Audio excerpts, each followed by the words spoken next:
Welcome to the Deep Dive. Today, we're really digging into someone fascinating, Nate Bargatze. We're trying to understand how this comedian built this whole persona around being like the ultimate average American. And yet became this absolute commercial giant. It's a bit of a paradox, isn't it? Exactly.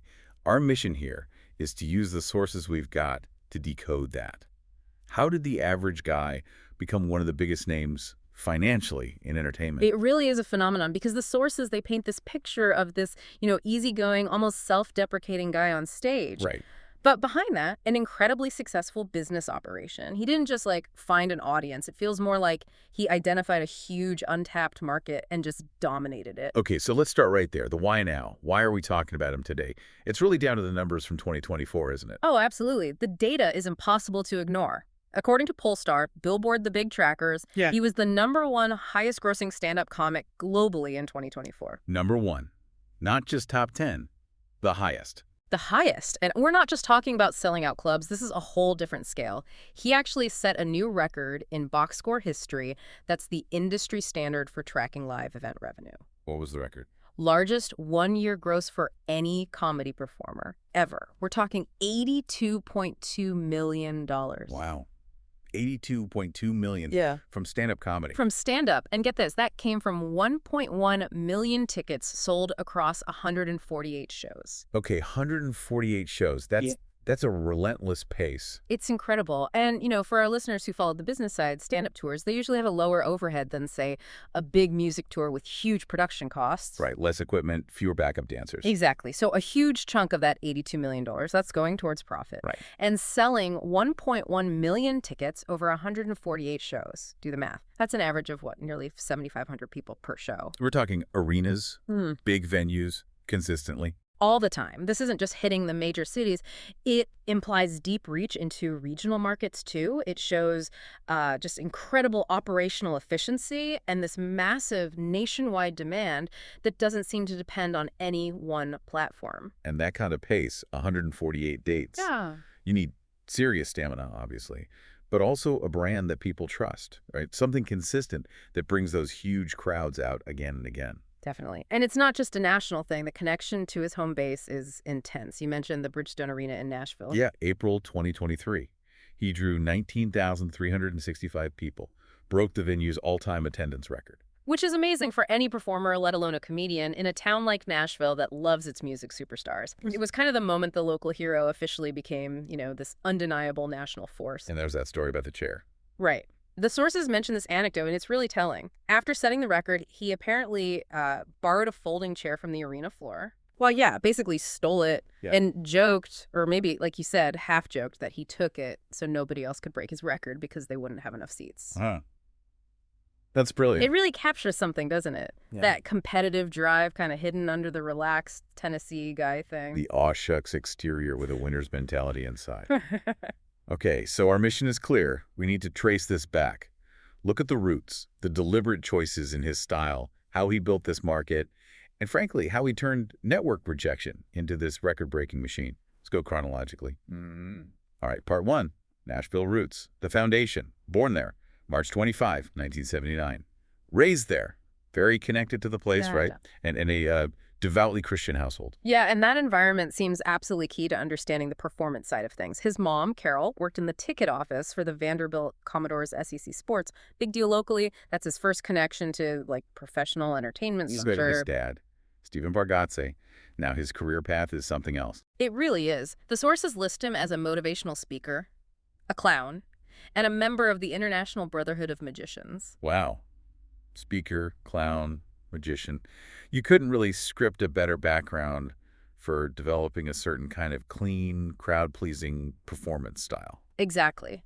Especially when you add his backstory. Stephen Bargatze originally studied to be a preacher. Think about the skills involved there: rhetoric, holding an audience, moral framework. Right. Then he eventually gets an education degree, but 10 years after leaving high school. So you've got perseverance, public speaking, structured entertainment, a bit of illusion, and this underlying moral compass, all in the father figure. And young Nate was right in the middle of it, performing skits at church when he was about 11, practicing magic tricks with his dad. This is so important for understanding the clean comedy thing later. His early performance training wasn't in some edgy late-night club. It was for families, church groups, community events. The expectation was always, keep it clean. So that G-rated framework wasn't something he adopted later as a gimmick. It was baked in from the start.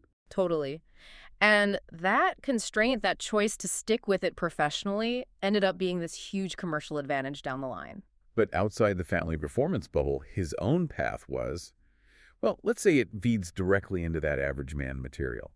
Education wasn't exactly smooth sailing. No, not at all. He went to Donaldson Christian Academy, DCA, where his dad actually taught history, which is interesting because years later, the sources say Nate gave back in a big way, contributing $1.15 million for a new facility there named after him. Wow, full circle. Yeah. But before that success, he did a year at Volunteer State Community College, then transferred to Western Kentucky University. Flunked every single course he took, dropped out. Classic fodder for his act later, These aren't just jokes. They're rooted in his actual experience of not quite fitting the standard path. And that drifting continued into his early jobs. This is where the average persona really comes from.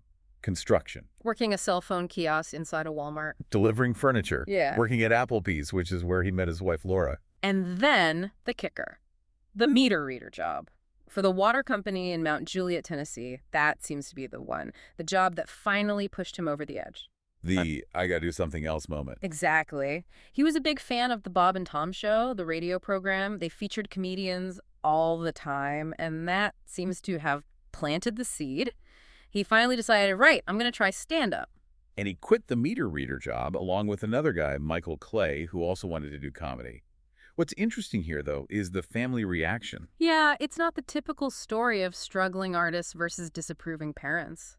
His parents were apparently supportive right away. They even came to his very first open mic night. That's huge. Yeah. In a field where so many comics talk about battling family expectations or having no support, having that backing, plus that background in clean performance, it's a different kind of launch pad. It really is. It's less about rebellion or therapy through comedy and maybe more about honing a craft he already had some foundation in with the stability of family support behind him. That lets you focus purely on the performance, maybe. Okay, so he has this foundation, this support. But then comes part two, the grind. We're talking roughly 2002 to 2012.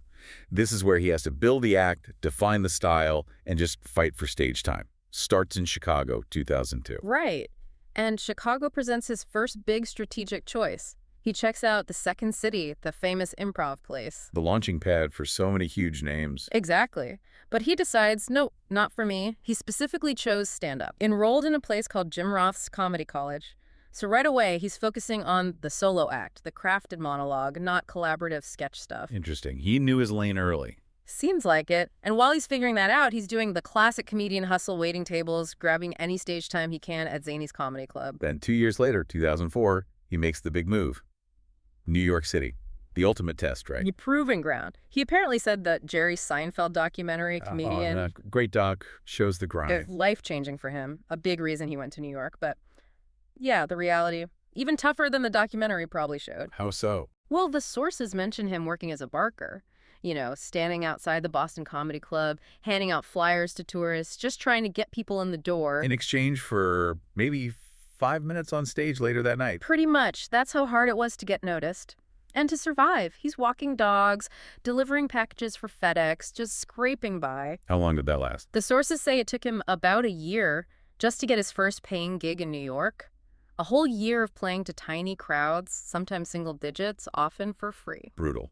But while he's doing that, he's also watching the big names, right? Learning. Absolutely. He's seeing legends live. Dave Chappelle, Louis C.K. back then, Patrice O'Neal, Bill Burr, giants of the scene. He is absorbing everything. So here's the key question for this period. He's in this tough, edgy New York scene. He's seeing these boundary-pushing comics. Why double down on being clean? Wasn't that like commercial suicide in that environment? Yeah. See, that's where it gets really interesting from a strategic point of view. On the surface, yeah, it seems like a massive disadvantage in those specific clubs. But looking back, it was an incredibly smart, long-term play. It was market segmentation, even if he didn't call it that then. How do you mean? While he's watching Chappelle and Burr kill with edgy stuff, he realizes his strength, his background lies elsewhere. His reason wasn't just, I want my parents to watch. That was part of it, sure. But there was a professional goal, too. Yeah, definitely.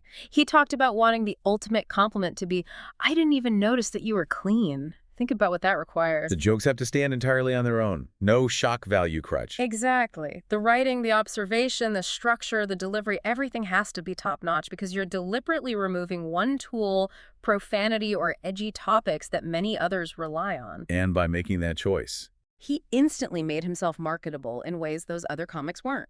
Corporate gigs, suddenly possible. Cruise ships, maybe. Family-friendly tours, bigger theaters in the Midwest and South, absolutely.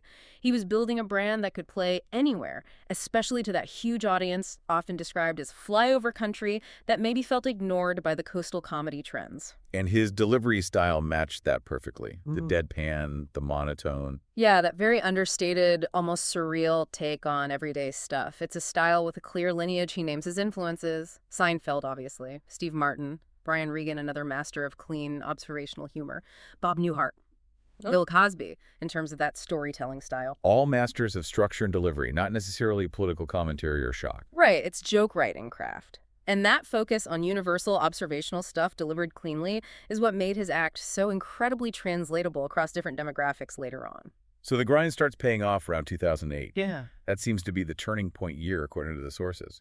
Yeah, things start clicking. He gets on Comedy Central's Live at Gotham, lands a spot on Late Night with Conan O'Brien, huge visibility, and he gets invited to the prestigious Just for Laughs Festival in Montreal. And he starts doing USO tours? Yeah, extensively. Bahamas, Iraq, Kuwait. Performing for troops, that's like comedy boot camp. You have to connect with people from all walks of life instantly. No room for niche jokes. It forces you to find that common ground, that universal appeal. That experience had to be invaluable for honing the act for massive national tours later. So by 2012, things are looking up. He wins both the New York and Boston comedy festivals in 2010. He releases his first album, Yelled At by a Clown, in 2012. Which hits Noel, too, on the Billboard comedy chart. A really solid debut. And he gets the industry nod with an appearance on Mark Maron's WTF podcast, also in 2012. The foundation, it seems, was finally solidly built. Okay, let's move into part 3, the ascent to breakthrough. This is roughly 2013 to 2022, a decade defined by, well, some big moves, some setbacks, and finally finding the right platform. He starts by moving to LA in 2012. Yeah, the classic move for comedians looking to break into TV and film. He mentioned being inspired by something producer Jerry Weintraub said about needing to leave your comfort zone. So, off to LA. But it didn't stick. Nope. The LA lifestyle, it just wasn't working for him and his family. He had a young daughter by then. So after only about 2 years, he makes this huge decision, move back to Nashville. Which, professionally, must have felt like going backward at the time. Oh, totally. The sources say he actually kept the move back quiet for a while. He was worried about how the industry centered in LA and New York would see it. Why was moving back to Nashville, his home turf, seen as such a risk? It's that coastal bias, really. If you're not physically there, in the mix in LA or NYC, people often assume you're either not serious or worse, that you tried and failed. He was basically betting against the perception that comedy focused on, average American life outside those bubbles wasn't big enough for network TV. And the rejections he faced seemed to confirm that fear, didn't they? They really do. 2014, he has a sitcom deal in development with NBC Universal. Jimmy Fallon's company is producing. Sounds amazing, right? Yeah, dream scenario. Scrapped. Doesn't happen. Same year, he auditions for The Daily Show after Jon Stewart left. Makes it down to the final 2 candidates. Wow. Got it. Jordan Klepper was hired instead. Another near miss. Ouch. And it continues. 2019, he actually films a pilot for ABC, a multicam sitcom based on his life. And get this, they cast Kurtwood Smith and Deeper Rupp, Red and Kitty Foreman from that 70s show, as his parents. Sounds like a slam dunk. So what happened? ABC passed, didn't pick it up. It's this pattern, right? It wasn't necessarily that the material was bad. It seems more like a fundamental mismatch between his specific brand, clean, Southern-rooted, observational, and what the traditional networks thought would play nationwide at that time. He actually commented on this period. The sources quote him saying something like, I don't think there was a lot of entertainment made for people not on the coasts back then. That's a key insight, I think. The gatekeepers in LA and New York, they maybe didn't see or trust the market potential for the audience he intuitively understood and represented. They were chasing different trends. So his success ultimately came from finding a way around those gatekeepers. Exactly. Proving the market existed through different channels. But first, another bit of almost success. His first hour-long special, Full-Time Magic, came out on Comedy Central in 2015. How about that do? Well, the album version hit #1 on the Billboard comedy chart, so critically well received. Yeah. But the timing of the TV premiere was disastrous. It aired the exact same night as the massive Floyd Mayweather Jr. versus Manny Pacquiao boxing match. Oh no, the fight of the century. Yeah. Bargatze himself said, completely deadpan, "Nobody watched my special that night. I didn't even watch it." You gotta laugh, I guess. A huge milestone, totally overshadowed. So the act is clearly ready, the audience is out there, but the traditional platforms, network, TV, even basic cable specials aren't quite launching him into the stratosphere, which is why Netflix becomes the game changer. Right, Netflix. How did that start? It started with their series, The Stand-Ups, in 2017. It featured shorter sets from different comics. His appearance on that, he said it changed everything. How so? Like, immediate impact. Yeah. The sources note a really noticeable jump in ticket sales for his very next tour date after that aired. Suddenly, the audience he'd been building piece by piece, city by city, had this easy, global way to discover him. Netflix provided the scale the networks hadn't. And that led directly to his own full Netflix specials. Absolutely. The Tennessee Kid in 2019, that was huge. Forbes magazine called it the best comedy special of the year. That's high praise. Massive validation. And then, even in the middle of the pandemic, 2021, he releases The Greatest Average American. They filmed it outdoors at Universal Studios because of restrictions. Resourceful. And it worked. That one got him a Grammy nomination for Best Comedy Album in 2022. By this point, the brand is undeniable. The Atlantic runs a profile calling him the nicest man in stand-up. The persona and the success were finally perfectly aligned in the public eye. Which brings us to part 4. Full-blown stardom. The modern media machine. And building the brand, basically from 2023 onwards. The Netflix success clearly showed everyone his audience was real and huge. Yeah, and that leverage is why his next big special deal was with Amazon Prime Video. It showed he wasn't tied to just one platform. Hello World, released in 2023. How did that one do? It broke Amazon's records, became their most streamed original comedy special ever, apparently pulling in 2.9 million viewers in just the first 28 days. 2.9 million? That's a significant number for a comedy special. It really is, and it proves his audience will follow him wherever he puts his content. That gives a creator immense power in negotiations. The platform needs him as much as he needs the platform. And the mainstream entertainment world, the one that maybe didn't quite get him earlier, they finally came calling in a big way. Saturday Night Live. Not just once, but twice as host. October 2023, and then again almost exactly a year later, October 2024. He called hosting SNL a giant, giant leap for his career. And those appearances generated some really popular sketches. Right. Oh, yeah. The George Washington sketch, especially, where he's mocking the absurdity of American measurements like inches and feet and the weirdness of English spelling. Totally relatable, everyday frustration. Exactly. Applied to this historical figure with his signature deadpan style. It went viral because it was clean, clever, and hit on something universal without being edgy or political. Perfect Bargatze formula. And then the ultimate establishment nod, hosting the Primetime Emmy Awards. That was September 2025. Right. That signals you're seen as a safe pair of hands, someone universally liked, non-controversial enough for a major live broadcast. It cements his place in the mainstream.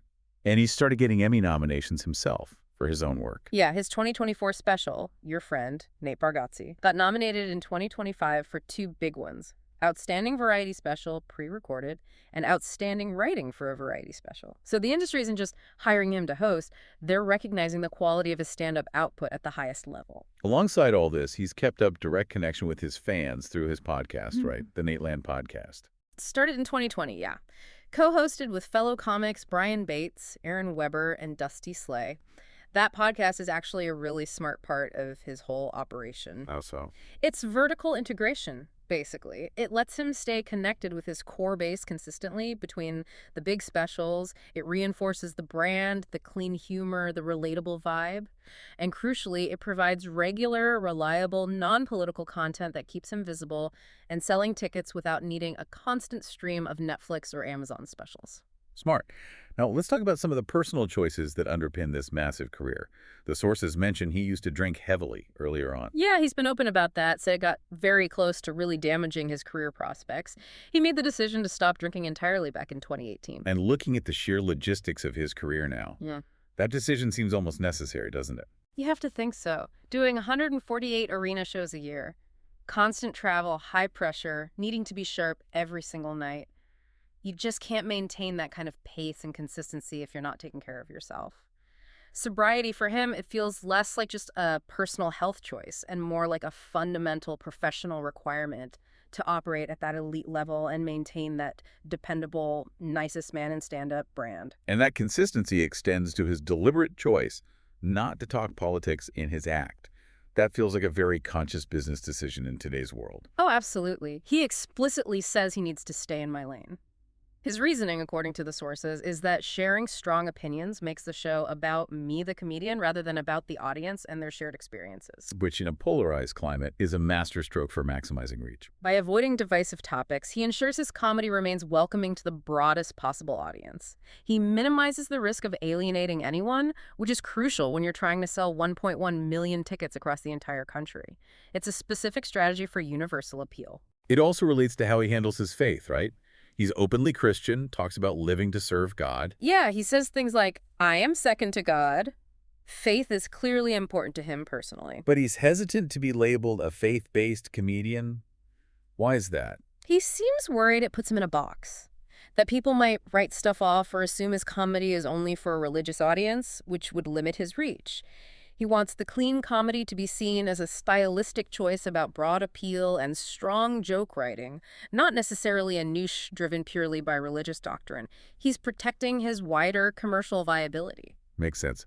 So, looking ahead, what else is he branching into? It's not just stand-up anymore. No, he's definitely building outwards. He co-wrote a movie called The Breadwinner, set for 2026, and he's going to make his feature acting debut in it. Expanding the brand into narrative film. Exactly. And he's got a book coming out in 2025 called Big Dumb Eyes, Stories from a Simpler Mind. Again, reinforcing that core persona. These are smart moves for long-term career stability, diversifying beyond the relentless touring schedule. And he's a big golfer. Apparently quite good. A 7 handicap, the sources say. He plays in those celebrity pro-am tournaments, like the AT&T Pebble Beach Pro-Am. Which also fits the brand, doesn't it? Clean-cut, accessible, kind of corporate-friendly hobby. Totally. It connects him to a certain demographic, reinforces the wholesome image, and then there's the biggest ambition of all. Nateland, the theme park. Nateland. Yeah, his plan to build an actual theme park in Nashville, modeled apparently on the old Opryland USA park that used to be there, a place he actually worked as a teenager before it closed down. That's ambitious. A theme park. It's huge, but think about it. It ties everything together. The Nashville roots, the commitment to family-friendly, clean entertainment, the massive financial success allowing for huge investment. It's like the ultimate physical manifestation of the Bargatze brand. From working at Opryland to potentially building its successor. Exactly. It's a statement that the average American, family-focused market segment he cultivated through comedy is big enough and profitable enough to support this massive, permanent entertainment destination. It's the logical endpoint, almost, of his entire strategy. Okay, so let's try and wrap this all up. We've traced Nate Bargatze from, flunking out of college and reading water meters. Through the brutal New York comedy grind, the network near misses. To becoming literally the highest-grossing comedian on the planet, selling over 1 million tickets a year, making $82 million gross. And he did it all by sticking religiously to this clean, observational, deadpan style. His career is just this incredible example of finding a niche or maybe recognizing a massive underserved market and absolutely owning it. He navigated the industry's biases, used streaming to prove his audience existed, and built a brand around relatability and consistency, not controversy or politics. He basically found this huge audience that the coastal entertainment machine was either ignoring or didn't know how to reach, and delivered exactly what they wanted. Which leads us to our final thought, something for you, the listener, to really chew on. We've seen the numbers, the massive tour gross, the record-breaking attendance, the streaming success, and we've noted that this explosion really happened after he moved back to Nashville, after he doubled down on being apolitical and family-friendly. Right. So the question is, What does Nate Bargatze's specific trajectory tell us about the real, maybe underestimated commercial power of that flyover state or average American audience? Should his phenomenal success force the wider entertainment industry, Hollywood, the networks, the streamers, to fundamentally rethink where they focus their energy and investment? Is the conventional wisdom about what sells nationally just wrong? The data from Bargatze's career certainly suggests that a huge profitable market might be hiding in plain sight, far away from the usual coastal hubs. Maybe the future of truly massive mainstream entertainment success looks a lot more like Nate Bargatze than anyone in Hollywood expected.